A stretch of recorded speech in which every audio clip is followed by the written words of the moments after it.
Welcome to this webinar, Haiku, an Introduction. I am Harley King, your instructor. I first discovered haiku in the fall of 1967 as a freshman in college. I was reading a book on Zen Buddhism.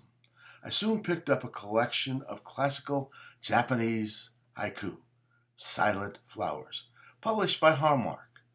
During my college years, I carried around a small notebook in which I wrote what I considered to be haiku. Basically, I wrote down my intellectual thoughts in the 575 format. As I came to learn later, these were not even close to haiku. 4 years after graduating from college, I began to seriously study and write haiku. I published my first 2 haiku in Dragonfly in July of 1976.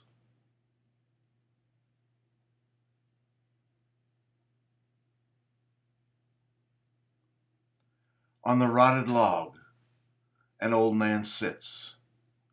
April winds tug at his collar. A plastic bottle, half buried in shifting sand. A seagull cries.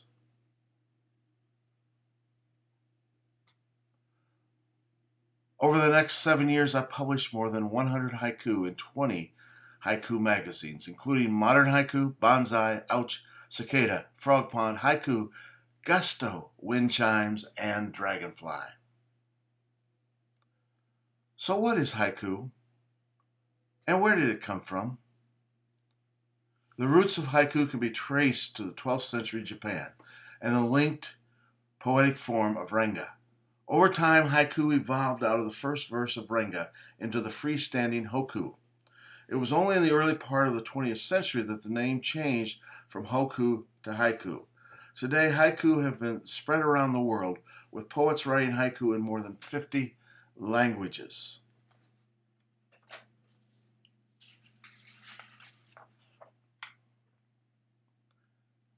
R.H. Bly, in his book A History of Haiku, considers the renga poet Sojis to be the father of haiku. Bly states, "He is the forerunner of Basho in his love of loneliness and his feeling that poetry is the expression of moments of vision. He lacks, however, the human warmth which Basho had." Here is one of Sojis' haiku.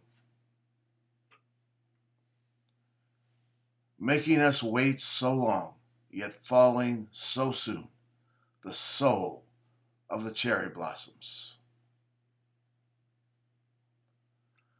The first great Japanese haiku poet was Basho.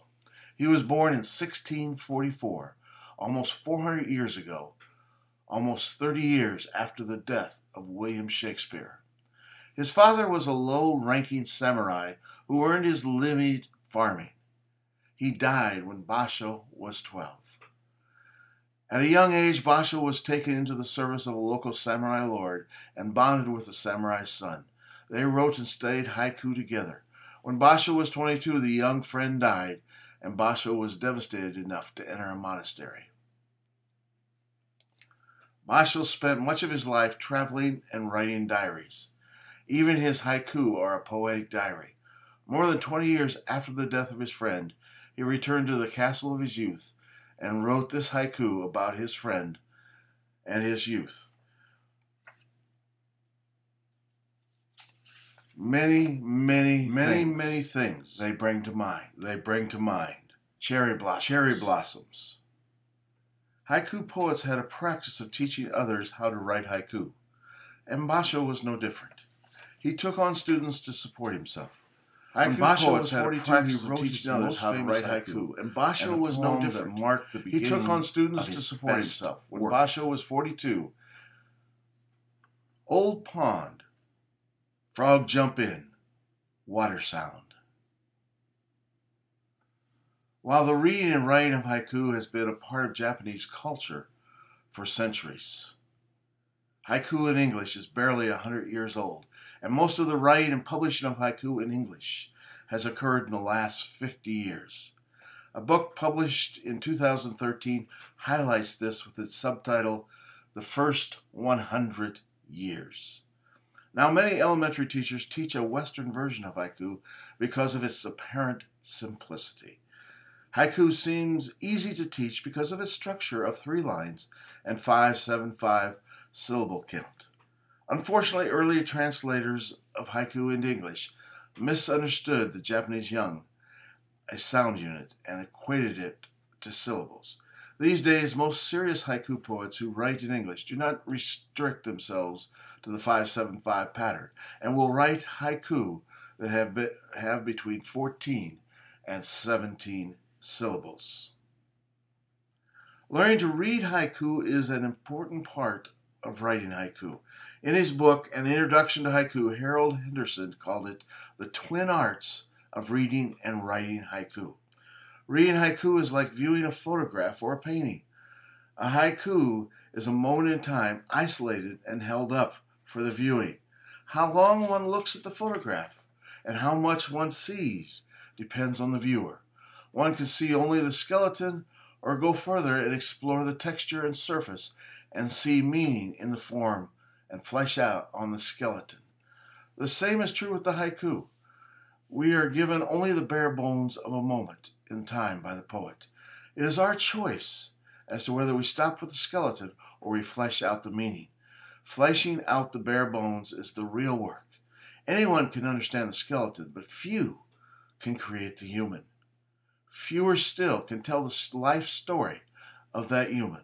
A reader of haiku is like an archaeologist who creates the history of a culture from a few bones and artifacts. One of the keys to reading haiku is understanding the limits of the form.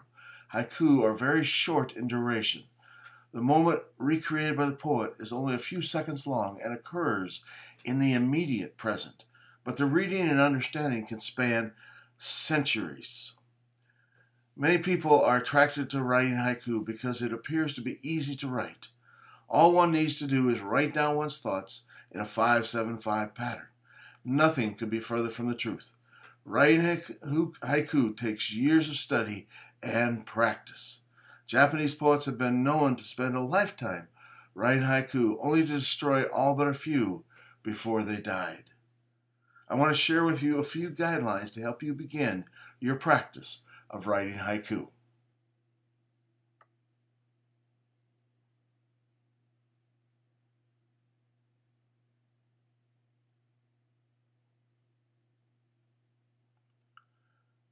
First, haiku are of nature and the nature of things.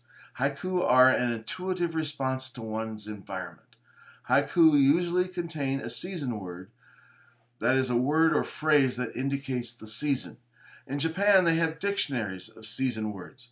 Unfortunately, there is no season dictionary for haiku in English. Season words are not just limited to fall, winter, spring, and summer. Choose season words that clearly communicate the season. For example, snow, bare branches, red leaves, fireflies, kites, beer can, and swimming pool.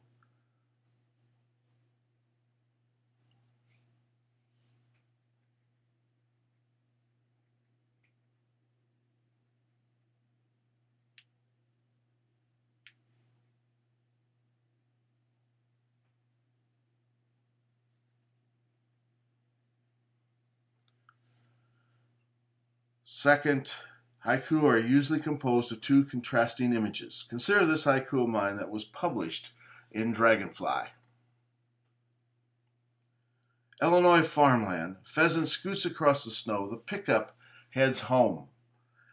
If you've ever been to the Midwest, you know that in winter, when all the crops have been harvested, the land is flat and you can see for miles. The fact that the pickup is heading home means that it's probably twilight. Night comes early in winter.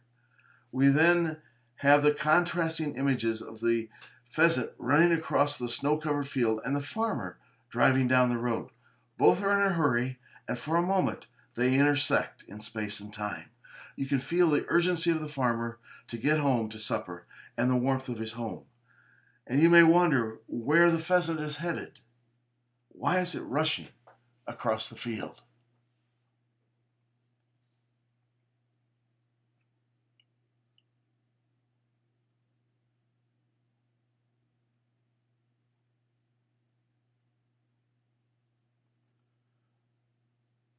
Third, haiku are usually 17 syllables or less in length. A haiku may be divided into 3 lines with a 5-7-5 syllable count, or some variations such as 4-6-5. Usually the middle line is longer than the other 2.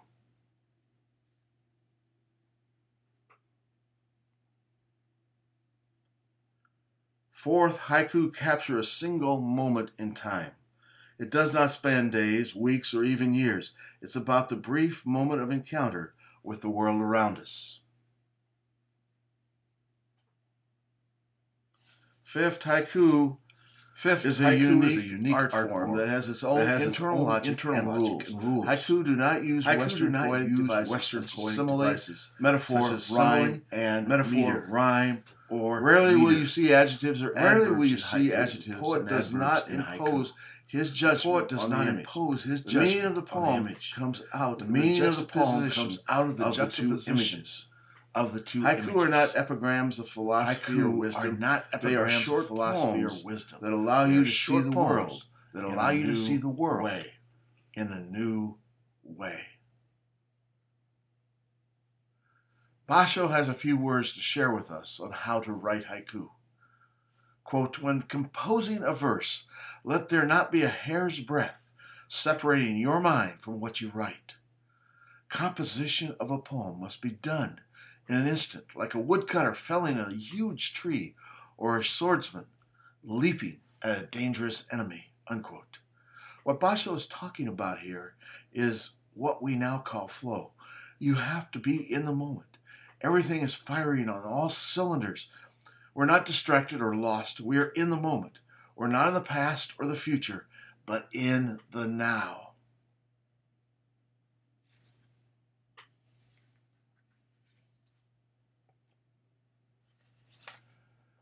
Basho also said, to learn from the pine tree, go to the pine tree. To learn from the bamboo, study the bamboo. Here Basho is saying, don't hide in an office somewhere, write about things you don't know. Be out in the world. Let the world teach you. Let the pine tree teach you. Let the seasons teach you. It's not about reading a book about pine trees. It's about experiencing the pine tree. I want to share with you a few haiku that are written in English so you can get a sense of what it means to write haiku. Here's a haiku by J.W. Hackett. A bitter morning, sparrows sitting together without necks. One quickly realizes that it is a bitter, cold morning, even though the poet did not use the words cold or winter. And one also sees that the sparrows are huddled together for warmth. We all must find a way to survive the cold.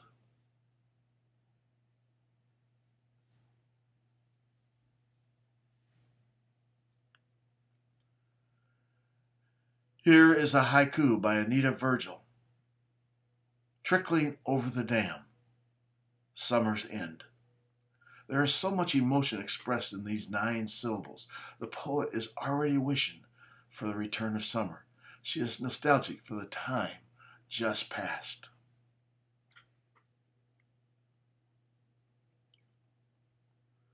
Here is a haiku by John Wills. Beyond the pumpkin, matching fold for fold, the orange moon. What an image, the pumpkin in contrast to the moon. So alike and yet so different. Nature repeats itself in patterns, and we feel better because of these patterns.